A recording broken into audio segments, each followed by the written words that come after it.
পৃথিবীর মানুষ তোমরা শোনো, তোমরা ততদিন কল্যাণের মধ্যে থাকতে পারবা যতদিন তোমাদের মাঝে তারা থাকবে যারা আমাকে দেখেছে। সুবহানাল্লাহ। আবার শোনেন অনুবাদটা, লা তাজালুনা বিখাইরিন মা দামা ফীকুম মান রাআনি ওয়া সাহাবানি। তোমরা ততদিন কল্যাণের মধ্যে থাকবা যতদিন তোমাদের মধ্যে তারা থাকবে যারা আমাকে দেখেছে আর আমার সাহাবী হওয়ার গৌরব অর্জন করেছে। তারা যতদিন তোমাদের মাঝে আছে ততদিন তোমরা কল্যাণের মধ্যে থাকবা। তো আমরা কি সাহাবীদেরকে পাইছি? বলেন না। তাহলে সাহাবীদেরকে কারা পেয়েছে? তাবিঈরা। বলেন কারা পেয়েছে? এবার নবীজি পরের অংশে কি বলেন দেখেন, ওয়াল্লাহি লা তাজালুনা বিখাইরিন মা দামা ফীকুম মান রাআনি ওয়া সাহাবা মান সাহাবানি। আল্লাহর কসম, তোমরা ততদিন কল্যাণের মধ্যে থাকবা যতদিন তোমাদের মধ্যে তারা থাকবে যারা আমার সাহাবীদেরকে দেখেছে। তাহলে প্রথমে কি বললেন? আল্লাহর কসম, তোমরা ততদিন কল্যাণের মধ্যে থাকবা যতদিন তোমাদের মাঝে আমার সাহাবীরা আছে। এরপরে বললেন আল্লাহর কসম, তোমরা ততদিন কল্যাণের মধ্যে থাকবা যতদিন তোমাদের মধ্যে তারা থাকবে যারা আমার সাহাবীদেরকে দেখছে। তারা তাবিঈরা। এরপরের অংশে কি বলে দেখেন, ওয়াল্লাহি লা তাজালুনা বিখাইরিন মা দামা ফীকুম মান রাআনি ওয়া সাহাবা মান সাহাবানি। আল্লাহর কসম, তোমরা ততদিন কল্যাণের মধ্যে থাকবা যতদিন তোমাদের মধ্যে তারা আছে যারা তাবিঈদেরকে দেখছে। সুবহানাল্লাহ। এবং তাবিঈদের সান্নিধ্য গ্রহণ করেছে। এই তিন যুগের মধ্যেই আছে আল ইমামুল আযম আবু হানিফা রাহমাতুল্লাহি আলাইহি। সুবহানাল্লাহ। আল ইমাম মালিক রাহমাতুল্লাহি আলাইহি। সুবহানাল্লাহ।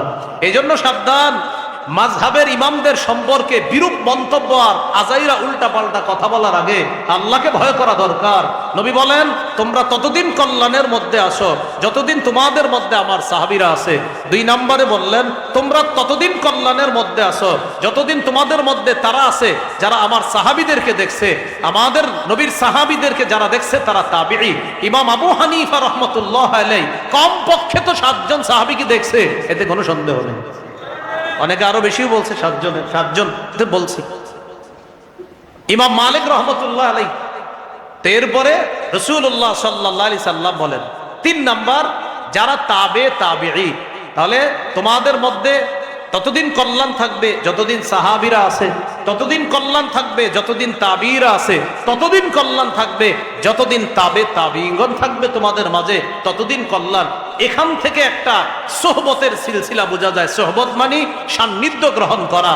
নবীর সান্নিধ্য সাহাবীরা গ্রহণ করেছেন, সাহাবীদের সান্নিধ্য তাবিঈরা গ্রহণ করেছেন, তাবিঈদের সান্নিধ্য তাবিঈরা গ্রহণ করেছেন। এইভাবে তাদের সান্নিধ্য গ্রহণ করতে করতে আমাদের উস্তাদ পর্যন্ত সান্নিধ্য এসেছে। উস্তাদদের সান্নিধ্য আমরা এখন গ্রহণ করি। আল্লাহওয়ালাদের সোহবত গ্রহণ করাটা এটা কোনো নতুন আবিষ্কার, কোনো বিষয় না। এই সান্নিধ্য গ্রহণ করার বিষয়টাও আল্লাহ রাসূল থেকে চলে আসছে। সান্নিধ্য জরুরি বিষয়, সোহবত, সান্নিধ্য, ভালো মানুষের সান্নিধ্য গ্রহণ করা এটা দামি বিষয়। যাই হোক, 6 নাম্বার আমরা যেটা শিখে ফেললাম, সাহাবীরা এই উম্মতের জন্য কল্যাণ, তাবিঈরা পরবর্তীদের জন্য কল্যাণ, তাবিঈরা পরবর্তীদের জন্য কল্যাণ। 3 যুগের কথা বলেছে। আগে হাদিস থেকে বোঝা যায় এইভাবে সোহবত বা সান্নিধ্যের একটা ধারাবাহিকতা চলতে থাকবে। এই সান্নিধ্য যতদিন থাকবে ততদিন কিছু না কিছু কল্যাণ তো থাকবে, কল্যাণ আসবে। অন্তত সান্নিধ্যে যারা চলে আল্লাহওয়ালাদের, তারা সবচেয়ে বড় উপকারিতা লাভ করে যেটা, তারা বেয়াদব হয় না। কি হয় না বলেন তো? আল্লাহওয়ালাদের সান্নিধ্যে যারা থাকবে ইনশাল্লাহ এতটুকু আশা রাখতে পারি, এরা বেয়াদব হবে না। বেয়াদব থাকলে ভালো হয়ে যাবে ইনশাল্লাহ। এই হলো 6 নাম্বার আলোচনা। 7 নাম্বার আলোচনা, রাসূলুল্লাহ সাল্লাল্লাহু আলাইহি সাল্লাম হুকুম করেছেন সাহাবীদের মর্যাদা রক্ষা করার জন্য। ইবনে মাজাহ 2363 নম্বর হাদিস। এই হাদিসের বর্ণনাকারী জাবের ইবনু সামরা রাদিয়াল্লাহু তাআলা তিনি বলেন, ওমর ইবনুল খাত্তাব রাদিয়াল্লাহু তাআলা আমাদের মাঝে দাঁড়াইছে ভাষণ দেওয়ার জন্য। যেই স্থানে দাঁড়িয়েছে স্থানটার নাম জাবিয়া। কি নাম? জাবিয়া নামক একটা স্থানে দাঁড়িয়েছে। দাঁড়ানোর পর ওমর ইবনুল খাত্তাব রাদিয়াল্লাহু তাআলা আনহু বললেন, শোনো মানুষ, আমি আজকে তোমাদের সামনে যেইভাবে দাঁড়াইলাম, আল্লাহ রসুল সাল্লাল্লাহু আলাইহি সাল্লাম আমাদের মাঝে এইভাবে দাঁড়াইতেন। সুবহানাল্লাহ। আমি আজকে যেইভাবে তোমাদের সামনে দাঁড়াইলাম, নবীও এরকম দাঁড়ায়া ভাষণ দিতেন। একদিন আল্লাহ রসুল সাল্লাল্লাহু আলাইহি সাল্লাম, আমি ওমর আজকে যেইভাবে দাঁড়িয়ে আছি, এইভাবে নবী দাঁড়িয়ে ভাষণের মধ্যে বলেছেন, ইহফাজুনি ফি আসহাবি সুম্মা আল্লাযীনা ইয়ালুনাহুম সুম্মা আল্লাযীনা ইয়ালুনাহুম।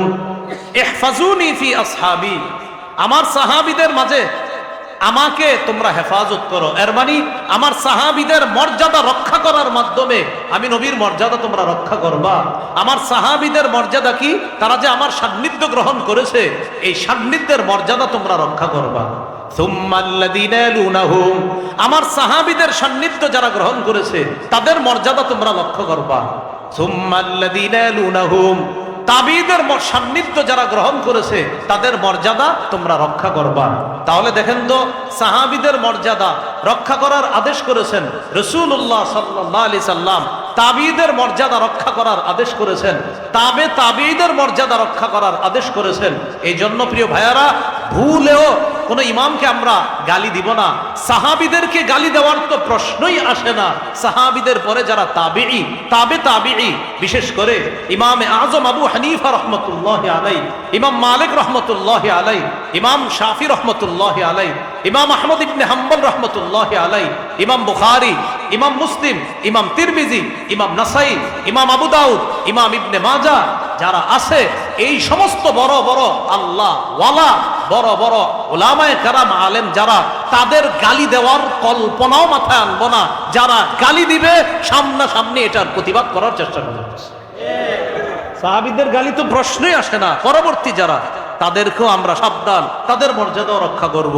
সাহাবীদের মর্যাদাও রক্ষা করব, তাবিদের মর্যাদা রক্ষা করব, তাবিদের মর্যাদাও আমরা রক্ষা করব ইনশাআল্লাহ।